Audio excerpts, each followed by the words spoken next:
Welcome to the class on models of the creative process. This is one of the most exciting topics and one of the most difficult topics when looking at creativity and innovation, understanding how exactly people create.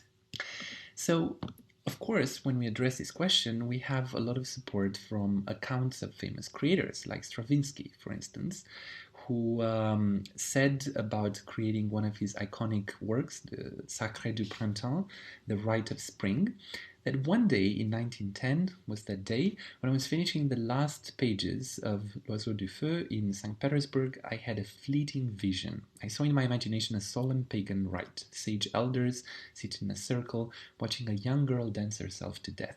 They were sacrificing her to propitiate the god of spring. Such was the theme of the Sacré du Printemps. Very little immediate tradition lies behind the rite of spring, and no theory. I had only my ear to help me. I heard and I wrote what I heard. I am the vessel through which the rite passed. So, for those of you who remember, the Rite of Spring is obviously a musical composition. It's also a beautiful ballet that reflects exactly what Stravinsky said, old elders getting together and making a sacrifice for the coming of spring, which is the sacrifice of a young girl. It is a wonderful and powerful and a bit disturbing piece of art. I do recommend, searching for it if you don't remember it or you haven't seen it in a while. And it created a big commotion in 1910 when it was shown, because obviously it was very modernist for that time. Perhaps today we would think of it as more or less normal.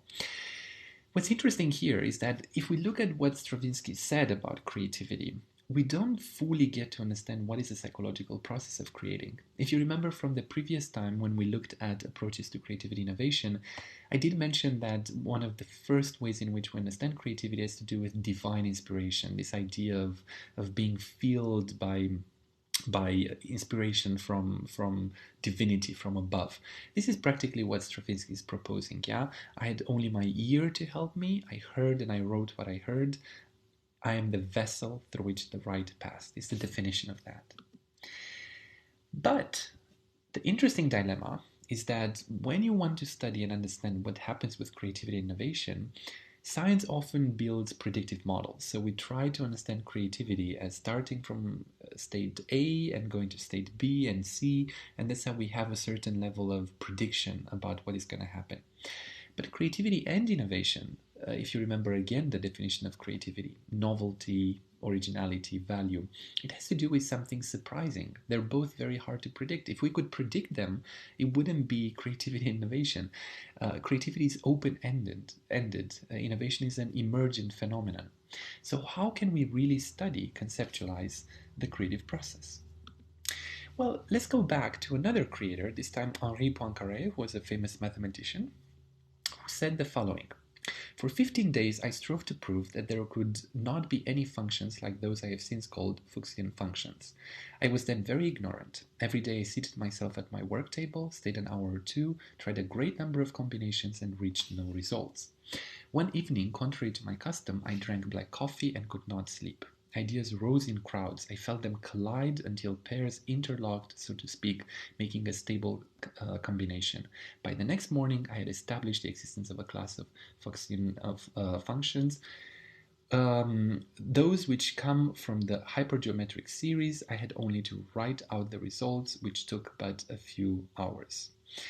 Of course, don't ask me what a hypergeometric series is or what these functions are about, but here we get much more detail of how creativity happens. If you notice in his account, we have a period of surge. He was searching, he was consumed by this idea. Then apparently black coffee comes into play, but also he talks about the process of creating, which is ideas come together in pairs, they collide, they interlock with each other.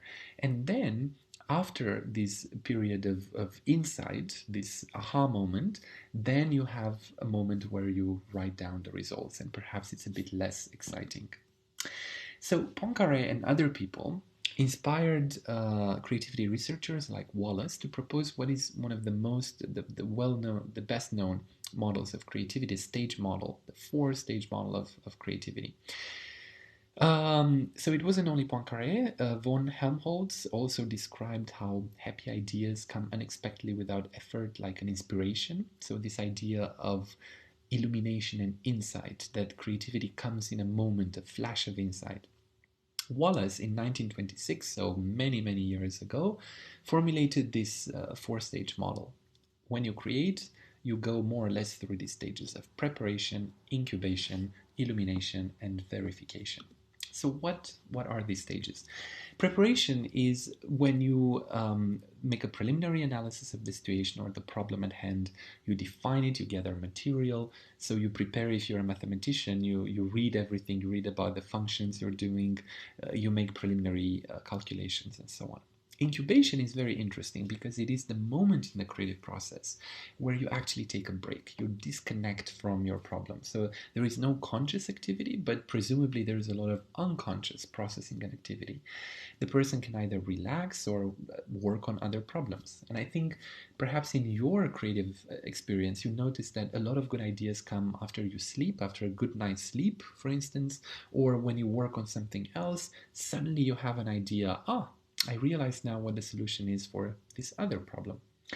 That is what's called the moment of illumination, the famous aha or eureka moment. It's the flash or sudden moment of insight which comes out of this subconscious processing of information that you've collected during preparation.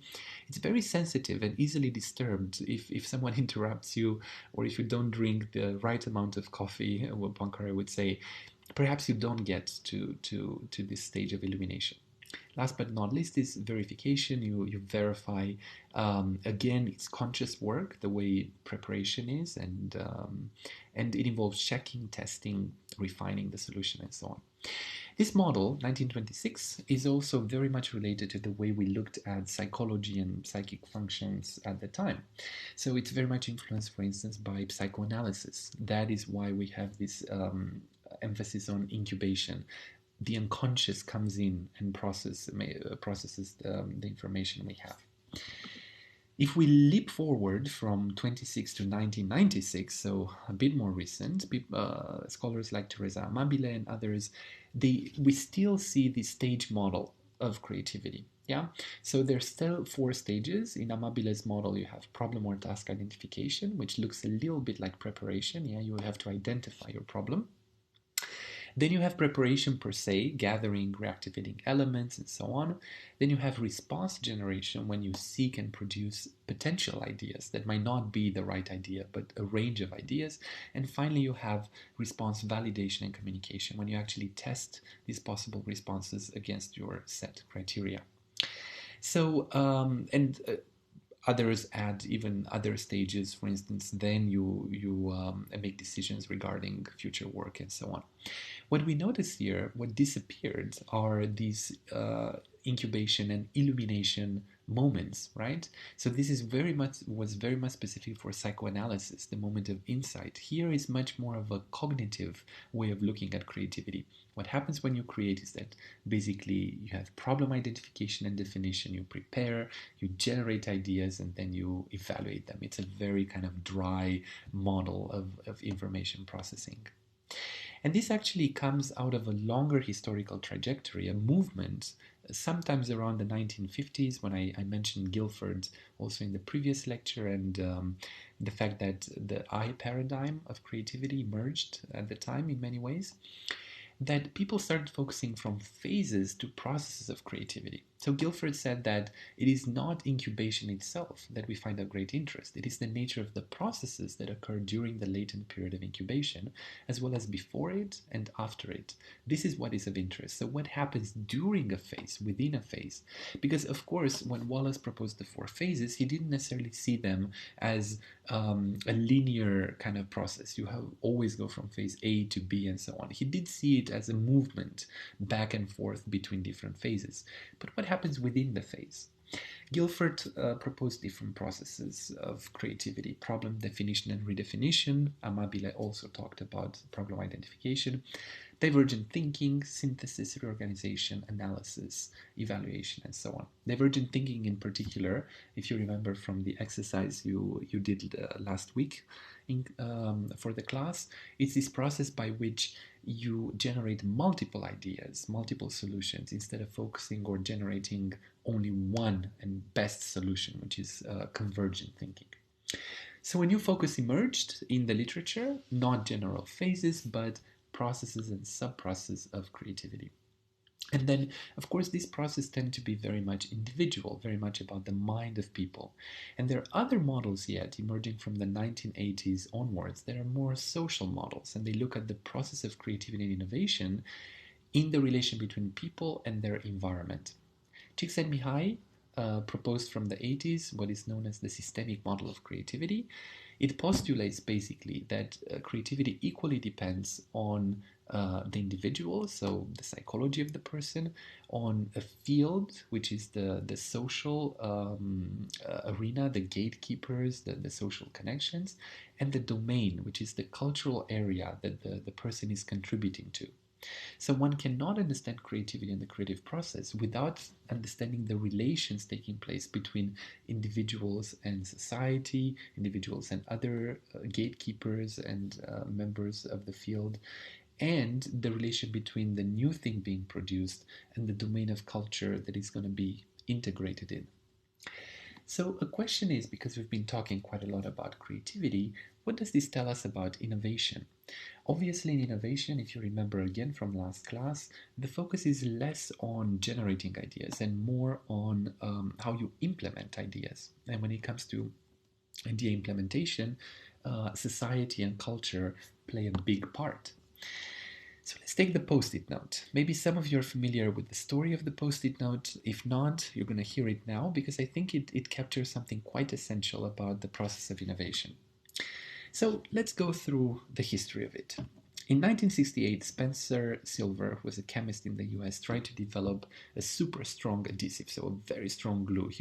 I think the company he was working for was trying to glue windows on airplanes, so he needed something very strong. But instead, he created accidentally a low-track, reusable, pressure-sensitive adhesive, which of course is at the basis of the post-it note.